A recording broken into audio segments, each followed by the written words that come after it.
कहते हैं कि कोई भी सूफियाना महफिल का जो आगाज़ होता है जी, वो कौल से किया जाता है। कौल जो कौला से बना यानी कव्वाली, जी, अरबी का अल्फाज है। जी, कौल, हज़रत अमीर खुसरो की देन है जी, इस दुनिया देन को।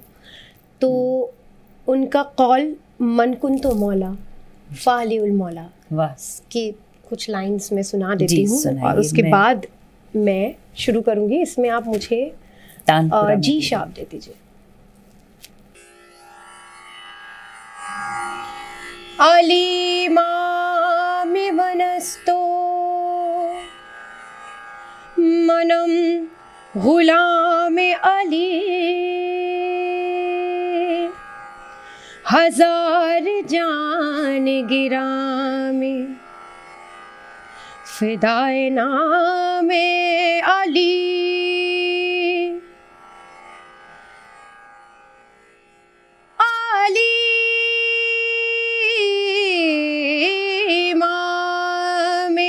इमाम मनस्तो मनम गुलाम अली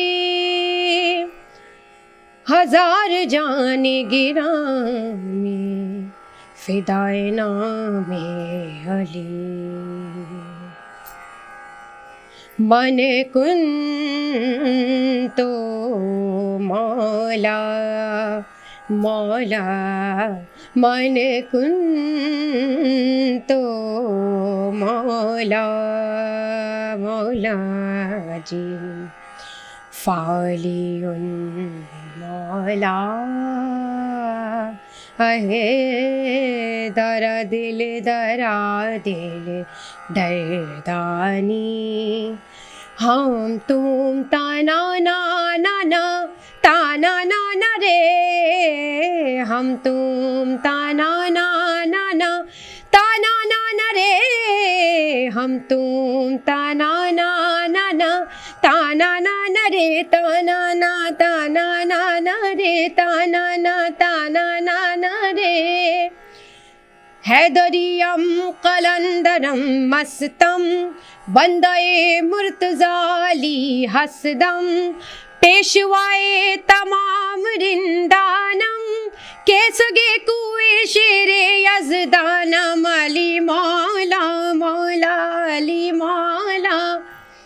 तन रबाब मन की गरी सो रगे भई सब तार तार रोम रोम सुर देवत है जो बजत नाम तिहार ताना ना रे ताना ना रे या ला लिया ला लिया ला या ला रे या ला ला ला या ला ला ला या ला ला ला रे मन कुन तो मौला मौला।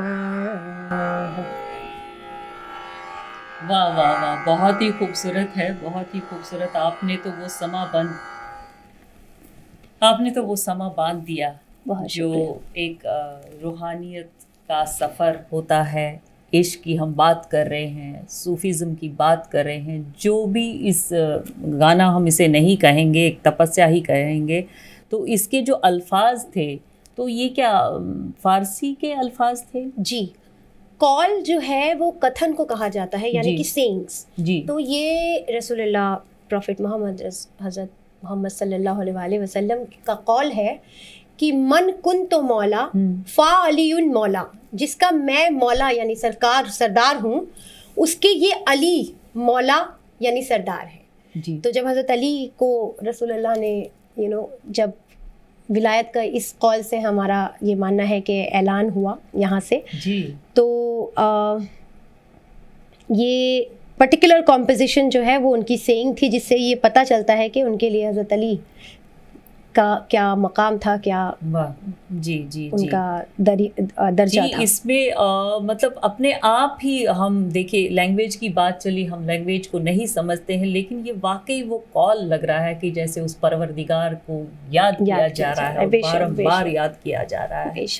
बहुत खूबसूरत रहा आपके साथ साजिंदे नहीं हम यहाँ पर रख पाए साथ में, लेकिन आपने बहुत ही मेरे लिए तो जी माफ़ी चाहूँगी, मेरे लिए तो ये इबादत है अंजलि जी, क्योंकि मैं उसी पे आ रही हूँ कि आपका ये इश्क का सफ़र ये जो तपस्या हम इसे कहते हैं, क्योंकि संगीत एक तपस्या है। बेशक। संगीत इस तरह का कोई शौक नहीं है जिस बिल्कुल। तरह के आजकल के नौजवान हैं, और ख़ास करके ये तो हज़रत अमीर खुसरो साहब का ही है, सब कुछ उनके घराने से ही है, उनके घराने से उनका आशीर्वाद है आपके घराने के ऊपर, और आप इसको आगे, मैं इस सफ़र को शुरुआत आपने कैसे की वो जानना चाहूँगी, बल्कि हमारे चैनल बड़ी ही खूबसूरत कहानी है मेरे सूफियाना गायकी के सफ़र की जी। और खूबसूरत कहूँगी और बहुत इमोशनल भी है, और इसमें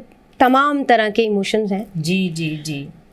ख़ास तौर पे देखिए, एज एन आर्टिस्ट अगर आप मेरी जर्नी की बात करें तो मैं पहले दास्तान गोई किया करती थी जी, मौसीक़ाना दास्तान गोई। जी जी जी। दास्तान वाह, गोई वाह, भी वो तो अब ट्रेंड खत्म ही हो चुका है जी, बहुत लगभग चैलेंजेस हैं। तो मौसीक़ाना दास्तान गोई की जो मेरी जर्नी थी वो ऐसे शुरू हुई कि जब मैंने अब्बा के पास देखा कि इतना ख़जाना भरा हुआ है, जी जी। घराने का ख़जाना है, और जो दुनिया तक जाना चाहिए, क्यों उसको हम महदूद रखें उसी दायरे में। मैसेज अभी देखिए, अभी आपने ये 2-3 लाइन्स ही गाई, उसमें कितना बढ़िया मैसेज और आत्मा को कितना मतलब पीस मिला। बिल्कुल, मैं ज़रूर आऊँगी उस मैसेज के ऊपर भी, लेकिन तो फिर मैंने ये सोचा कि मैं क्यों ना इसके लिए कंट्रीब्यूट करूँ इस तरह कि तो आपने कहा कि वो जो दास्तान आपको मैं दास्तान हमारे कश्मीर में भी इस तरह का मतलब है, मतलब अब तो वो ट्रेंड खत्म ही,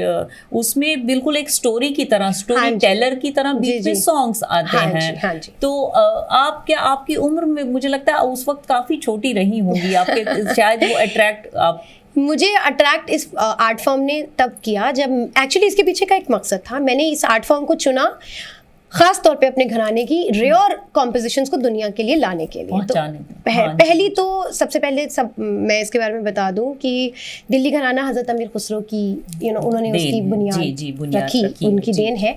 और उनके बारे में जब आप बात करें तो मुसलसल लोगों को उनके 2 से 3 कलाम के बारे में पता है, मगर he is absolutely much much much more than that. उनका जो कंट्रीब्यूशन हिंदुस्तानी मौसीकी, हिंदुस्तानी तहजीब व तमद्दुन और लिटरेचर आर्ट में जो दिया गया है उसका तो बिल्कुल वो अनपैरेलल है। और ख़ास तौर पे उनके जो फोक कॉम्पोजिशंस हैं, उनके सहरे सुहाग, जो त्योहार वो मनाया करते थे उसमें भी उनका तो जबरदस्त, उनके सहरे सुहाग, उनके बनड़ा गीत, उनके सावन गीत, कह मुकरनिया, झूला, 12 मासा, ये दिल्ली घराने का खजाना है।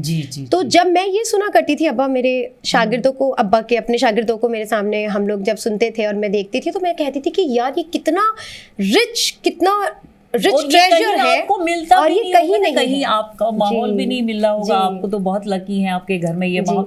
तो आपने शुरुआत, उस वक्त आपकी एज क्या थी? ये बात है कोई तकरीबन 10 साल से मैं इस इंडस्ट्री में इन डिफरेंट कैपेसिटीज रही।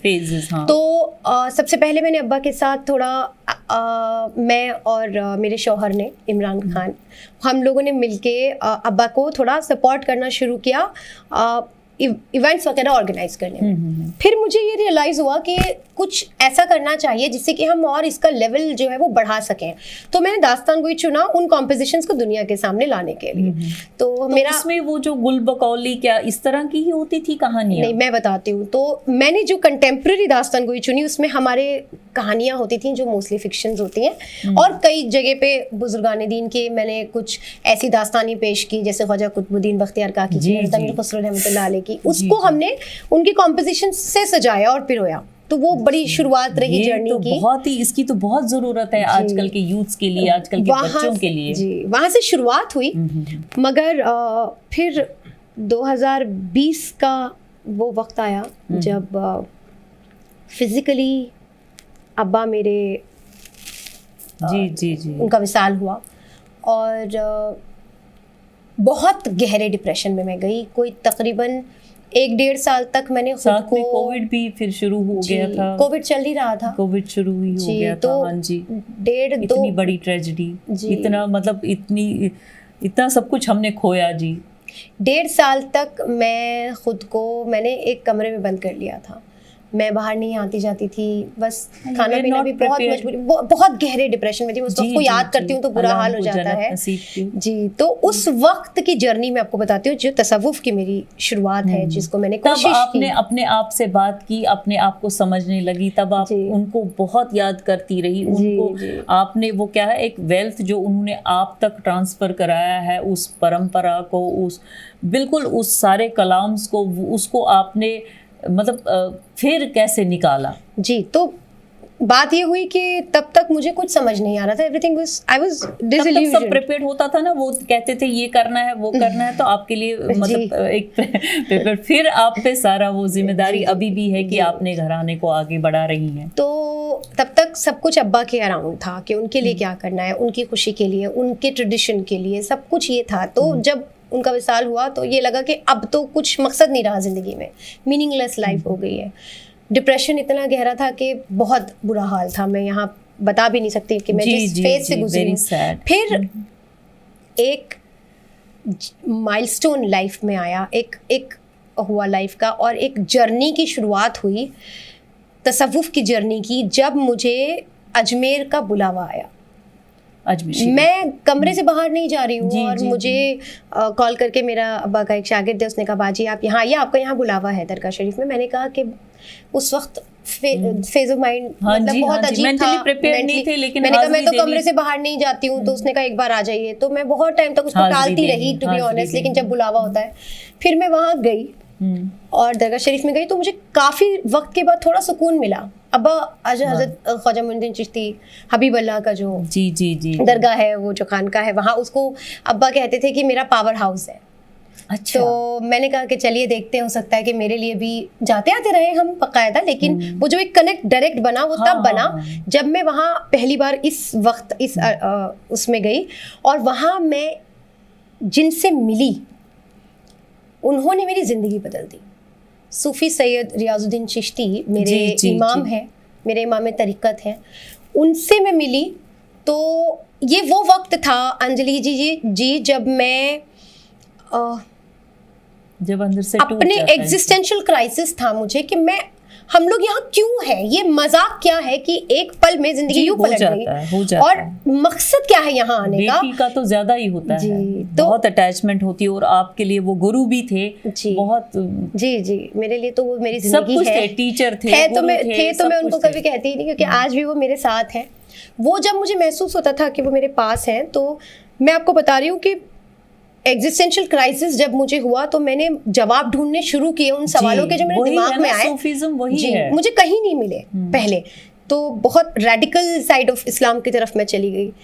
फिर वहाँ से आप कह सकते हैं कि किसी ताकत ने मुझे खींच के उधर हजरत के पास भेजा। पहली मुलाकात में जब मैंने उनको देखा तो मुझे कहते हैं कि एक मकसद सा मिला ज़िंदगी को। उन्होंने मुझसे सवाल किया कि पहले तो मैंने उनसे सवाल किया कि मुझे ऐसा महसूस होता है मेरे अब्बा मेरे साथ हैं, और जो होना भी चाहिए, और जो इस्लाम का जो रेडिकल एक्सट्रीमिस्ट साइड है वो ये कहता है कि जो गया वो गया, उससे आपका कोई कनेक्ट नहीं है। तो मैंने कहा कि सच्चाई क्या है, तो उन्होंने बताया कि बेशक वो जिंदा से भी ज्यादा जिंदा हैं, और तुम्हारे अब्बा तो तुम्हारे अंदर हैं, एक सालिक थे। उन्होंने तो जो जिंदगी जी है, अल्लाह ने ऐसे लोगों को तो पूरी तरह से उनको आज़ादी है, वो तुम्हारे पास होंगे। जो तुम्हें महसूस हो रहा है वो बिल्कुल ठीक है, क्योंकि मुझे उससे ताकत मिली।